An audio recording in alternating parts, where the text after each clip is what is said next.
Hello noobs. In this video, I'm gonna show you my way of doing Under the Surface on Overkill all by yourself and share some tips and other stuff you can use for your own benefit to make it easier for yourself. Especially if you're new to this heist, you can learn a thing or two. So what I like to do first in almost any heist is go for the camera guy first, so you save yourself from getting spotted by it later on and starting all over again.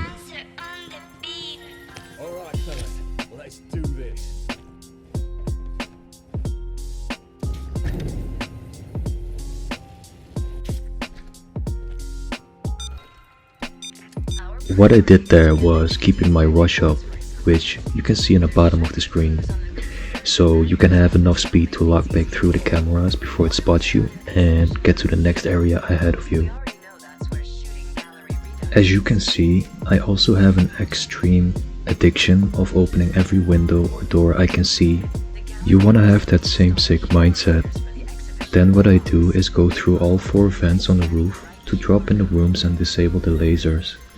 Going from the roof is way safer than going through the doors, since nobody is watching you.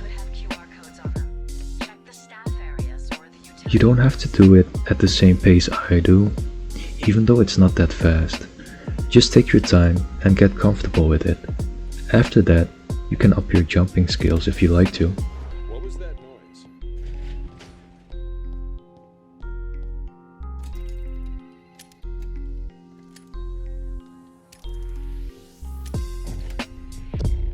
Check the computer for leads.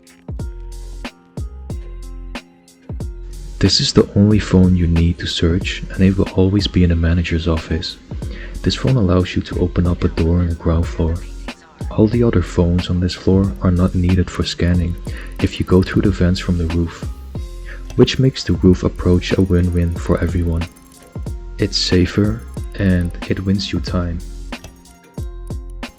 This safe contains the USB we need to get our 4th painting. We are not taking the small money bundles because we are only here for the big bucks.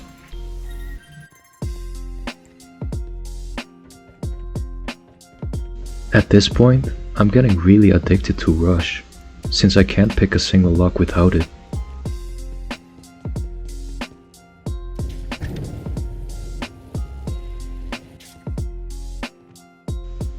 This room is pretty simple. You just have to make one jump. Sliding and running causes nearby guards to hear you, so I only do it when I know I can get away with it. I tend to jump instead when they are near, since they can't hear that, and it fills my need to always press something.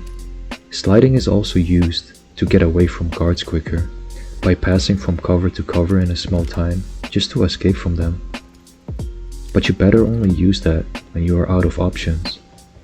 Ultimately, it's recommended to just walk normally and observe as much around you as you can. This room is also too easy. As long as you land in the same spot I do, the lasers will never touch you.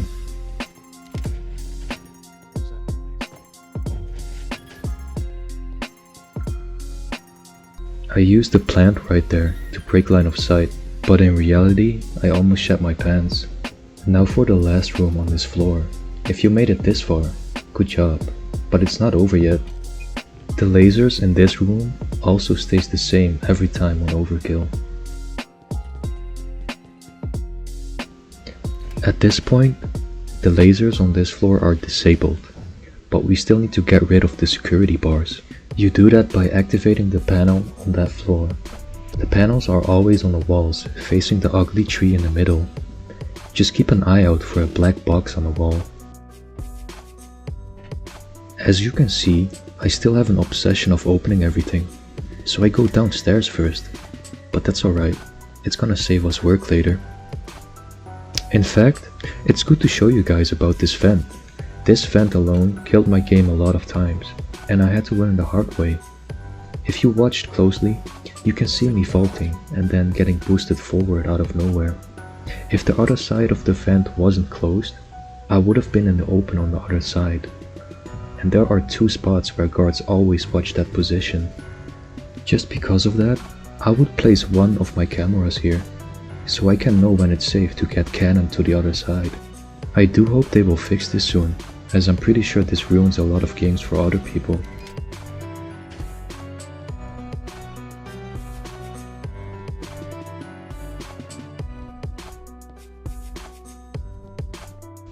This is the other spot I put a cam, all pure for the event alone. We will come back to this floor later. I just made sure to secure that corner with my cams, so I can have a better view of the place later on in the heist.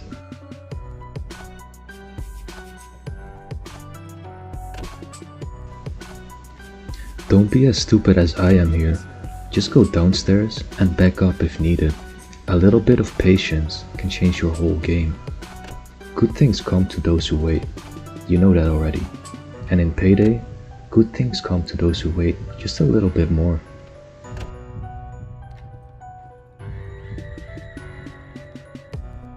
I'm gonna speed the video up here, since all you have to do is stay in the circle while keeping your eye out.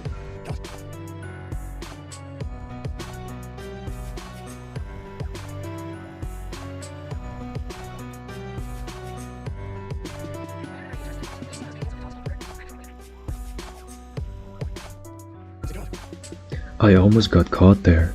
I really need to learn not to test my luck.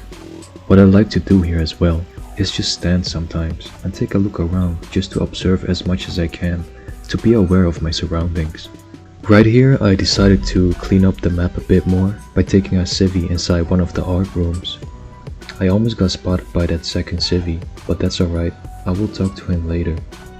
As long as search is not active, these rooms act as your safe spot for your loot or anything else. Since guards don't go there, guards do stand in front of the doors of these rooms, so make sure you put everything on a line of sight. The display. Locate the security bar controls. The security bar controls for the ground floor are in the main area of the gallery. Check for some kind of panel.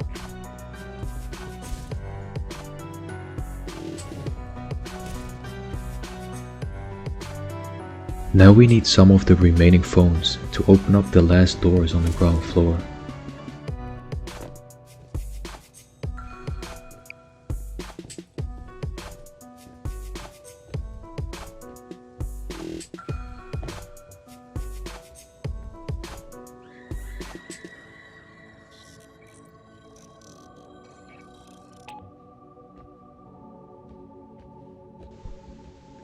The panel for the ground floor can also spawn at the bar I just passed, or in this corner. But for now, I'm focused on the last phones.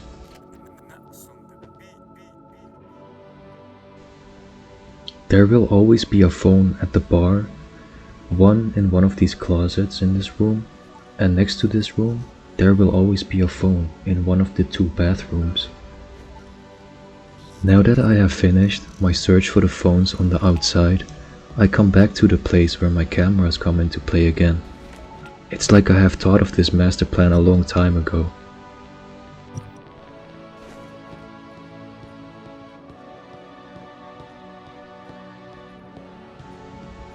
Now for the ground floor panels. If you made it this far, I'm super proud of you, but it's not over yet. The same process needs to be done on this floor as well. This floor might require a bit more of your skills than the top one, so if you like to, you can do the bottom floor first, and then move to the first floor.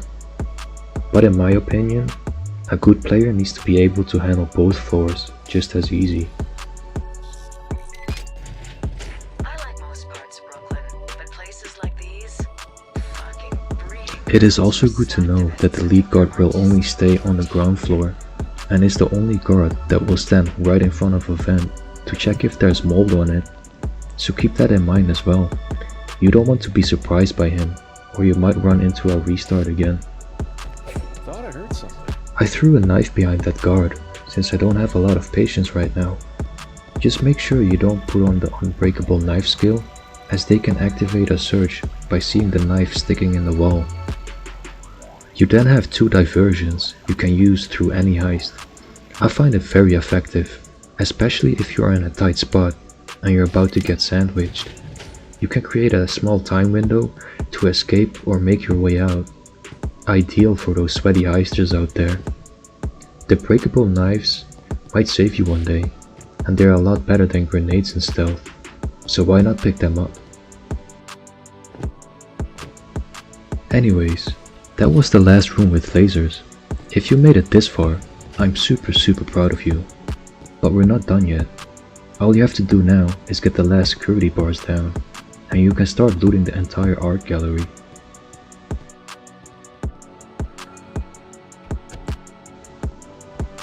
Once again, I opened a vent from the side. I can't tell you how much times I've been surprised by the lead guard here.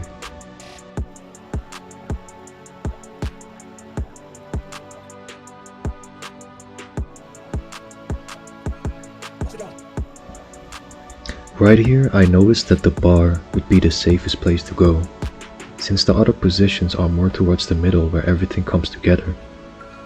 And for the purpose of the video, we are not trying to be daredevils today, but we play it safe and choose the better option.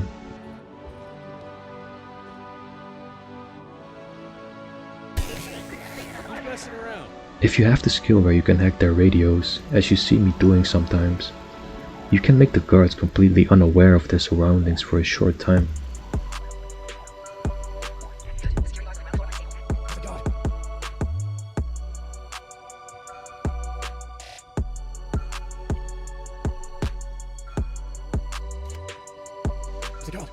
We come back to the position where I place my cams and feel safe again. And that's pretty much my breakdown for the objectives in this heist. The entire art gallery is yours for the taking now, and you can make some easy money from it if you master it. The more hands the better on this, of course, but doing it alone is also not a bad option if you're tired of people messing up your heist. Now that you know how to dance around the lasers and guards in this heist, let me go over some other details so you can have even a better understanding of the heist. There will always be 3 sides of the building where the different rooms can spawn, so I always check where the security room is first by checking the sides with the balconies where you can get back up to the roof again. If I know it's not there, I can drop down on my least favorite side of the building, and as you already know, the roof is the safest way to reach it. To complete Under the Surphaze, you will need 4 paintings in total. The rest of the paintings are optional. The first painting you need is the Greg Judd painting, and it will most likely always be in the same room on the ground floor, and look the same. The second and third painting you need are the Pedro Vicario paintings. These paintings can be in any room. They look white, with a splash of red and black in the middle. You can recognize the ones you need by flashing your UV light on it and see if it has blood on it, which will show blue if you look at it. The fourth painting you need is the Umala Dead painting, but you can only get it if you have the right one scanned with the spectrophotometer. After scanning the right one, you need to use the USB on it before grabbing it, otherwise it will burn to ash. And there even is another secret painting you can get. This painting is called the Chandra Latrell painting, and is required for the True Connoisseur achievement. In order to get this painting, you will need at least 3 people to perform some small steps to unlock it. I will cover this in another video someday. And that's pretty much it for this heist. I hope you enjoyed the video and learned something from it. If you want to support me, feel free to leave a like or comment if you have anything to add or have a question. I don't force anyone in subscribing to my channel since I made a lot of random videos in the past. Just like how I like to edit random movies or games, and a video like this is the first time for me. But I'm looking forward to making more like these since I still enjoy gaming a lot and sharing my thoughts on different things. So without further ado, I will see you all in the next one. Peace out. These pussies carry 9 lives, yeah. I'm that nigga walking down the street with 9 knives, yeah. I'm the type to switch my strap up when I change moves, yeah. You the type to switch your ties